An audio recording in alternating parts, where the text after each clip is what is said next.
Dans cette deuxième partie sur les guides spirituels, Paula Luna te propose de t'expliquer comment tu peux te connecter à ton guide spirituel et comment tu peux lui demander de l'aide.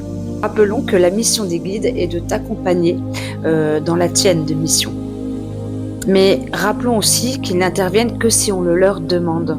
Nous gardons notre libre arbitre et ils n'interfèrent jamais dans nos choix. Certains parmi nous ont la faculté de les entendre et même parfois de les voir parce qu'ils ont développé des facultés médiumniques. Mais pour le commun des mortels, ce n'est pas la même chose. Néanmoins, tu as divers moyens pour entrer en connexion, en contact avec tes guides. Alors pour cela, il n'est pas nécessaire de savoir son identité, de savoir son nom, son prénom. Par contre, si cela t'intéresse, il y a une méthode qui est possible pour connaître son nom. Si ça t'intéresse, eh bien dis-le-moi en commentaire et puis je ferai une autre vidéo là-dessus. Alors, tu peux te connecter à tes guides par l'intermédiaire de la méditation, de l'hypnose. Il peut se manifester également et te délivrer des messages à travers des oracles et l'écriture automatique aussi. Ton guide peut également se manifester dans tes rêves. Et puis surtout, et là c'est à la portée de tous et de tout le monde, par la prière. Tu peux te connecter à tes guides et leur demander de l'aide par la prière. Alors tout d'abord, entendons-nous bien sur le mot prière. Et non, il n'est pas nécessaire d'avoir une religion pour prier. Alors bien évidemment, on peut s'adresser à Dieu, à un prophète, on peut s'adresser à l'univers aussi, mais également aux esprits de la nature. Tout à fait, c'est tout à fait possible. Je dirais qu'importe. Après tout, l'important, c'est que le message soit passé avec le cœur. Le tout, c'est d'y mettre tout son cœur. Il s'agit vraiment, si tu veux, te connecter à ton guide et lui demander de l'aide, le demander avec tout ton cœur. Et sache que même si tu n'as rien à demander, tu peux toujours t'adresser à tes guides. En t'adressant à lui quand tu en ressens le besoin, tu peux lui envoyer simplement de l'amour et de la gratitude.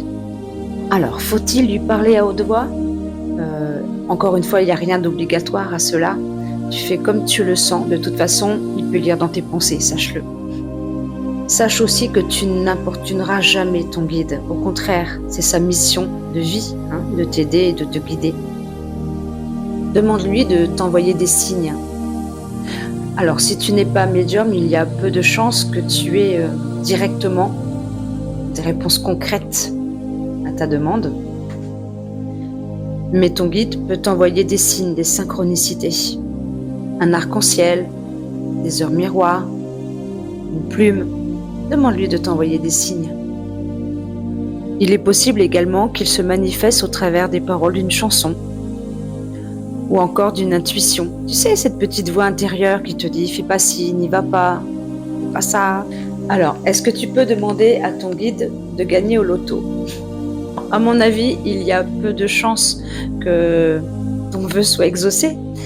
Mais voilà, sache qu'il fera ce qu'il peut dans la limite de ses possibilités aussi, parce que ce n'est pas le seul à décider de ce qu'il peut faire pour toi. Et puis, à voir aussi si ça fait partie de ta mission de vie de gagner au loto ou pas. Disons que si ça fait partie de ta mission de vie d'expérimenter l'abondance financière, ça peut peut-être marcher.